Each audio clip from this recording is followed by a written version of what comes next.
Après une nuit fraîche et humide dans la grotte, le petit groupe reprit la marche.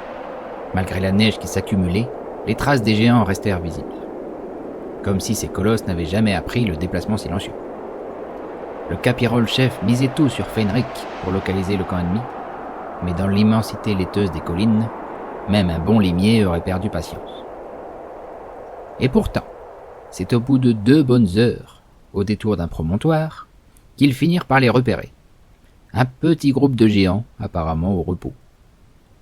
Mevaliad réfléchissait à la meilleure approche, mais avant même qu'un plan soit décidé, les géants avaient disparu. Rendu sur place, aucune trace de lutte. Pas de campement, rien. Ou presque. Abandonné au milieu de la neige, un curieux tonneau vide tachait le décor. L'officier se pencha pour examiner l'objet. Il passa la main, puis fut entièrement avalé, laissant derrière lui ses soldats. Fenric, Swann, Durgil et même Zirael restèrent bouche bée, comme figés face à ce tonneau sans fond. La mission venait de prendre un virage brut, et ce n'était que le début. L'officier Mevaliad, rejeté par le tonneau magique, se releva seul, cerné par des cages.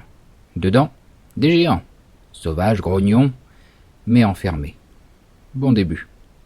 À la suite d'un joyeux micmac spatio-temporel, le reste du groupe réapparut, entier et presque sain et sauf. Enfin réunis, ils eurent à peine le temps de se remettre que leur boucan alerta une guerrière géante à proximité. Zirael prit son envol pour faire diversion, mais la géante tenta de l'attraper à main nue, et paf le Pégase. Finalement, la grâce ailée l'emporta sur la brutalité pataude, et la guerrière imposante abandonna son projet. Malheureusement, en revenant vers son camp, elle choisit le buisson où étaient planqués les soldats pour se soulager. Le groupe se retrouva souillé par une monstrueuse pluie fécale. Moralement à bout, mais assez disciplinés, ils parvinrent à s'éclipser. Le tonneau fut discrètement déplacé derrière une colline et, de retour de l'autre côté, le groupe s'accorda un repos bien mérité dans un bosquet voisin. Dans le prochain épisode de Coccinelle Berserk, conspiration des géants et fin de la première mission.